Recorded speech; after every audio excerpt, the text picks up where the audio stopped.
Double engine સરકાર છતાં ભાજપ શાસિત આ રાજ્યમાં સીબીઆઈ ઈડીની ડિરેક્ટ એન્ટ્રી પર બ્રેક, લોકોમાં અચરજ। મુખ્યમંત્રી મોહન યાદવની આગેવાની હેઠળની મધ્યપ્રદેશની ભાજપ સરકારે ગુરુવારે જણાવ્યું હતું કે રાજ્ય સરકારના અધિકારીઓ સામે કોઈપણ તપાસ શરૂ કરવા માટે સેન્ટ્રલ બ્યુરો ઓફ ઇન્વેસ્ટિગેશનની લેખિત પરવાનગીની જરૂર પડશે। રાજ્યમાં મોહન યાદવ અને કેન્દ્રમાં નરેન્દ્ર મોદીના નેતૃત્વમાં ડબલ એન્જિનની સરકાર છે, તેમ છતાં આવો નિર્ણય આશ્ચર્યજનક છે। મધ્યપ્રદેશના મુખ્યમંત્રીના આ નિર્ણય પાછળના કારણને લઈને ઘણી અટકળો ચાલી રહી છે। આ પહેલા પણ વિપક્ષના ઘણા રાજ્યોમાં આવા પગલાં લેવામાં આવ્યા છે। ગૃહ વિભાગના સચિવ ગૌરવ રાજપૂતે આ અંગે માહિતી આપી છે। Delhi special police establishment act 1946ની કલમ 6 મુજબ સીબીઆઈને તપાસ કરવા માટે સંબંધિત રાજ્ય સરકારોની સંમતિ જરૂરી છે, એટલે કે હવે સીબીઆઈને મધ્યપ્રદેશમાં કોઈપણ ખાનગી વ્યક્તિ, સરકારી અધિકારીઓ અથવા અન્ય સંસ્થાઓની તપાસ કરતા પહેલા રાજ્ય સરકારની લેખિત પરવાનગી લેવી પડશે। મધ્યપ્રદેશના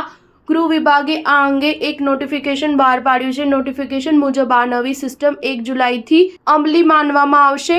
જો કે આ અંગેનું નોટિફિકેશન 16 જુલાઈએ બહાર પાડવામાં આવ્યું છે। મધ્યપ્રદેશ પહેલા પણ અન્ય ઘણા રાજ્યો આવી સિસ્ટમ લાગુ કરી છે, જેમાં પશ્ચિમ બંગાળ, તમિલનાડુ, પંજાબ, ઝારખંડ, કેરળ અને તેલંગાણા જેવા રાજ્યોનો સમાવેશ થાય છે। જો કે આમાં મોટાભાગના રાજ્યોમાં વિપક્ષની સરકાર છે। લોકસભા ચૂંટણી વખતે પણ વિપક્ષે આને મુદ્દો બનાવ્યો હતો। પશ્ચિમ બંગાળ સરકાર દ્વારા બંધારણની કલમ 131 હેઠળ આ મામલે સુપ્રીમ કોર્ટમાં અરજી પણ દાખલ કરી છે। સુપ્રીમ કોર્ટે સુનાવણી દરમિયાન એમ પણ કહ્યું હતું કે સીબીઆઈ તપાસ માટે રાજ્ય સરકારની સંમતિ જરૂરી છે। સ્ટાર ન્યૂઝ 7 હંમેશા સચ્ચાઈની સાથે।